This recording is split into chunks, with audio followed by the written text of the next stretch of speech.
Hi, I'm Stuart from the Norfolk Honey Company and welcome back to Getting Started in Beekeeping.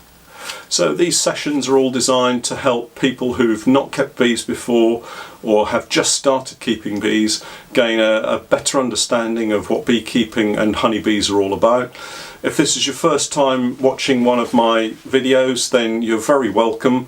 Please do check out some of the earlier Getting Started videos. I think you'll find them really helpful, and don't forget to subscribe, and then you can catch up on all of the other videos that we have as well.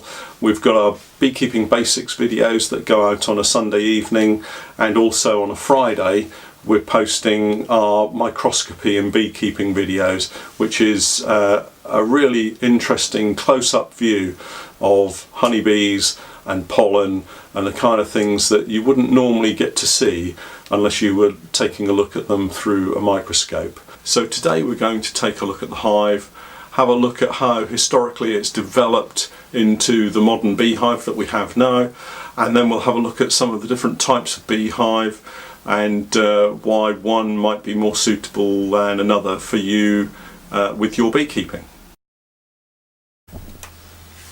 So if you've looked at some of the earlier videos in this series, you'll remember that we had the order of Hymenoptera, and here we've got a nest from a Hymenopteron. This is the common wasp, and I found this in the shed building a nest, and I thought this would be an ideal opportunity to hang on to the nest to be able to show you exactly how the nests differ.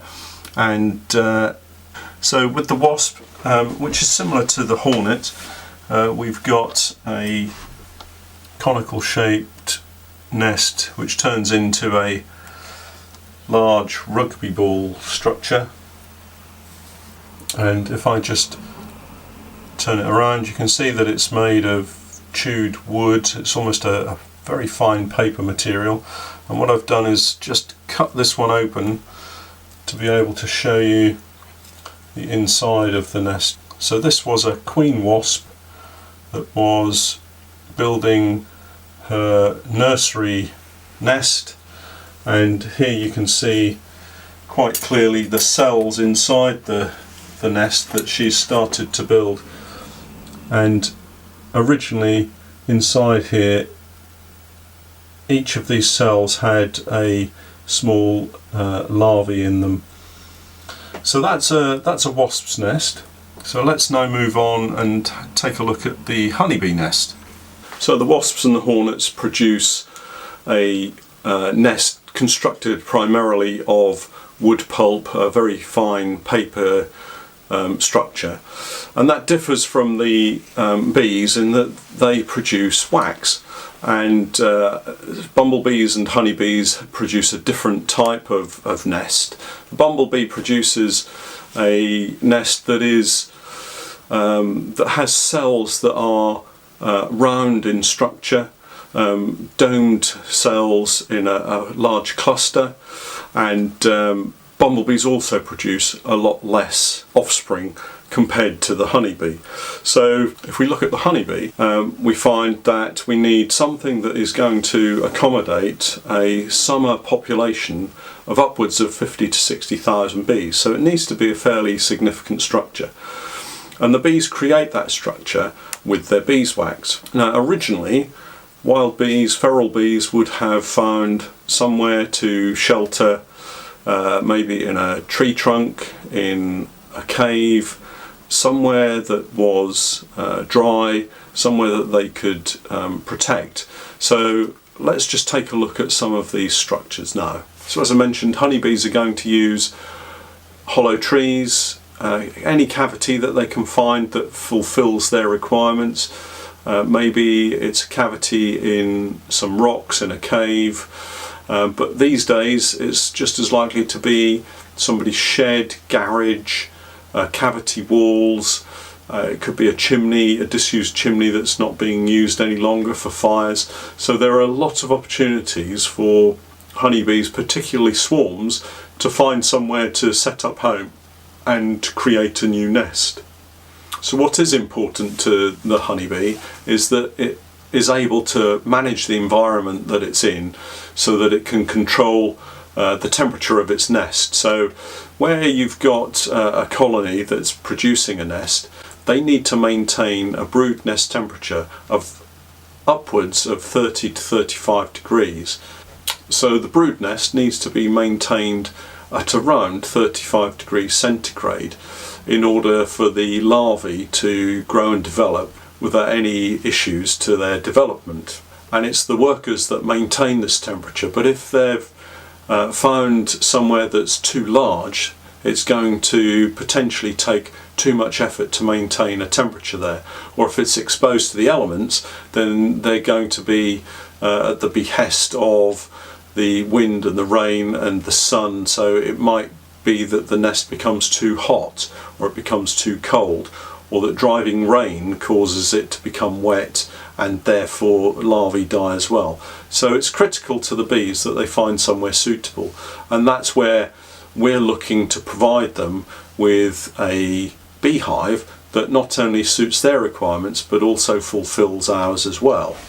So if you imagine the three-dimensional shape of the brood nest is maybe an oval shape, something like a football or rugby ball, and within the centre of that nest the queen is laying eggs, the larvae are developing, workers are tending those larvae, and they're maintaining a temperature within that core brood nest.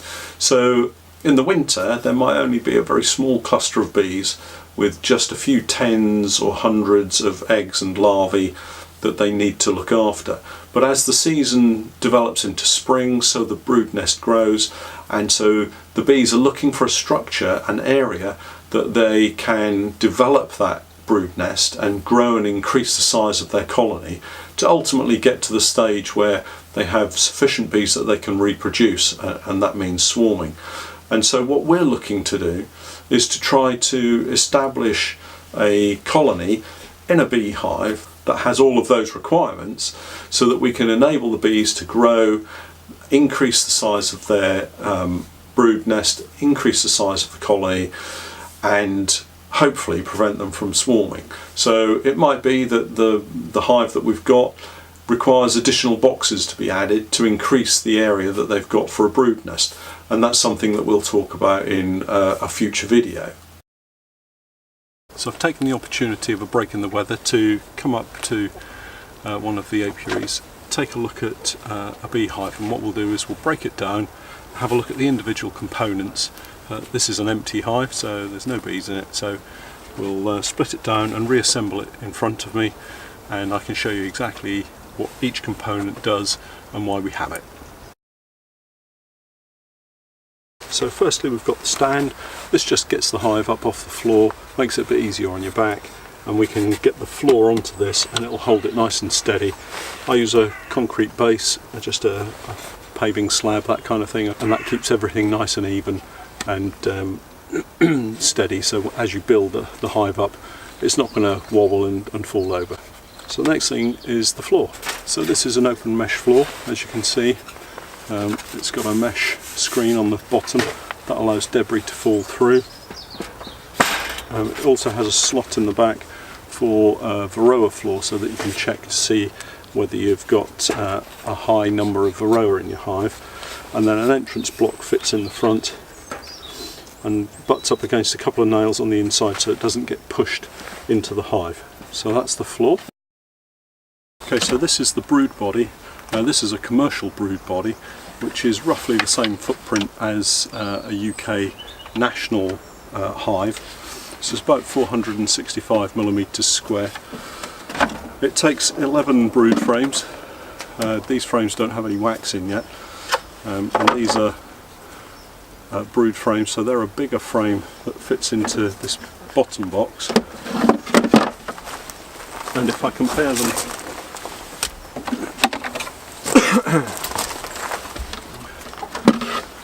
so if I compare the brood frame with the super frame, which is where the honey goes, you can see they're a lot smaller.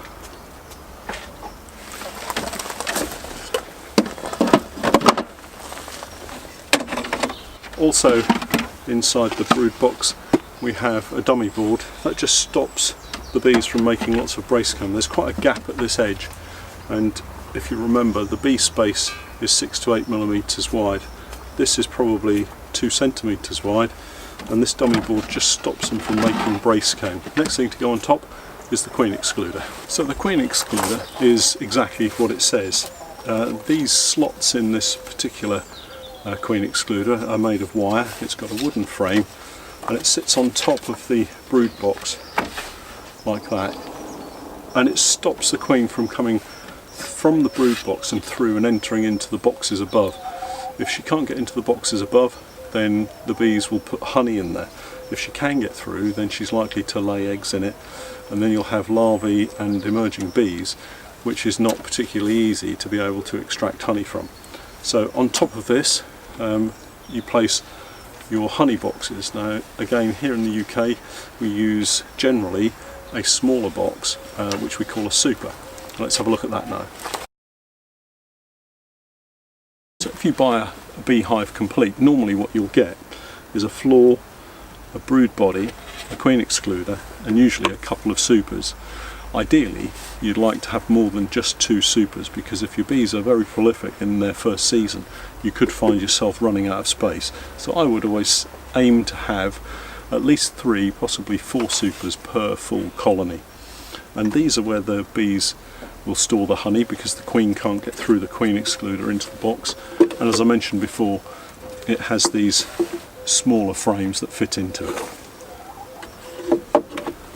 And then on top of that we have the cover board or crown board, and that's simply a board that fits on top of this to stop the bees from using propolis to stick it to the roof. So let's pop that on now. And this particular board has 2 holes in it, which are for something called porter bee escapes, and we'll talk about those later, but they're really designed to allow the bees to go through the escapes and not come back. So when you're trying to get the bees out of the supers to extract the honey, to remove the honey from the hive, it makes the job a lot easier. So that simply sits on top like this. And then finally it's the roof. So this is the roof. It's a wooden construction, and it has a tin top to it to prevent the wood from rotting, and that simply fits on the top. So there you are, that's one hive complete, ready to take some foundation in the frames and then be loaded up with bees. So one of the great things about beekeeping is that there's lots of different types of equipment that you can use, and it's pretty much down to personal preference as to what you have. In terms of beehives here in the UK, probably the most popular beehive is the national beehive. We also have a variety of others. There's the old WBC style of hive, which stands for William Broughton Carr, the inventor of the particular WBC beehive. Then we have the Smith hive, which basically takes the same size frames as the national, but it has shorter lugs. I personally prefer the commercial hive, or the modified commercial hive. That has bigger brood frames, and so you can see that really it can get quite muddled, because if you're using a combination of different hives, not forgetting that you could also use a Dadant hive, a Langstroth hive, a top bar hive. There are many different types of hives that you could choose. If you use different hives, then one of the problems that you'll face is that frames from one hive won't fit another. They'll either be too large or too small, and this can cause problems when you're trying to maybe add some extra brood to a colony, or you're trying to move a queen cell on a frame from one colony to another. So my advice really would be to make your selection of the specific hive that you'd like to have and stick with that one type. Don't change it around from one type to another, because you probably find, as I have in the past, you have a situation where you could do with moving some brood or some eggs from one colony into another because it's gone queenless, and then all of a sudden you find you don't have the right frames to suit that hive. So stick with one type and you shouldn't go too far wrong. One slight exception to that is that the national brood box and the commercial brood box have the same footprint as I said earlier. So you can use national supers on top of commercial brood bodies. You can also mix and match the floors, the crown boards, the queen excluders and the roofs. So I do have a combination of national brood bodies and commercial brood bodies, but all the other beehive parts are interchangeable between the two, so it doesn't get too confusing, and it's quite useful to have the two different options. So one of the important things when you're making a selection is the actual capacity of your beehive. Some of the beehives will hold vastly more bees than some of the smaller hives, and it can be quite important if you've got a particularly prolific colony and that the subspecies of bee that you're using is a very prolific bee. You might need a very large brood body, or in fact two brood bodies, to contain the entire brood nest. So let's take a look at the different hives and just compare the brood space that you have with maybe some of the larger ones to some of the smaller ones. So as you can see here, we've got a range of different hives. There are many more different hives that you could choose from, but these are probably the main hives currently in use. So given that in the height of the summer your beehive colony could reach potentially 50 to 60,000 bees, if the queen is laying somewhere at her maximum, which could be 2,000 eggs a day, the worker eggs taking 21 days to emerge, it means that you're going to need 21 lots of 2,000 cells, which is 42,000 cells. That's in the brood box alone, and is just for workers. On top of that, you've got drone cells. There'll be some of the cells will be given over to honey stores, others will be given over to pollen stores, and there's always some wastage around the edge. So in total you're going to probably need in the brood box or in the brood nest area somewhere in the region of maybe 70,000 cells. So you can see from this list that immediately you're going to need to add to the WBC, the Smith and the National, just in case you have a prolific colony that's going to take all of those cells. Now, a lot of people use a national brood body and a shallow and call it a brood and a half, and that then gives you 90,000 cells that you can choose from. But as you can see, my personal choice is the commercial, and that's got around 74,000 cells, and that generally is enough, apart from the very biggest of the colonies. But as with all these things, as the beekeeper, it's your choice, and you get to choose which hive you want to use, and very often it's down to the simplest question of who's showing you how to keep bees and what hives do they use, because you're more likely to follow their practice than you are to perhaps go in a separate direction. So if you've got somebody helping you, have a look at what they're using and maybe take advice from them. Okay, well that's it for today. I hope you found that interesting and enjoyable, and next time we'll be taking a look at the beekeeping year, so join me again for that.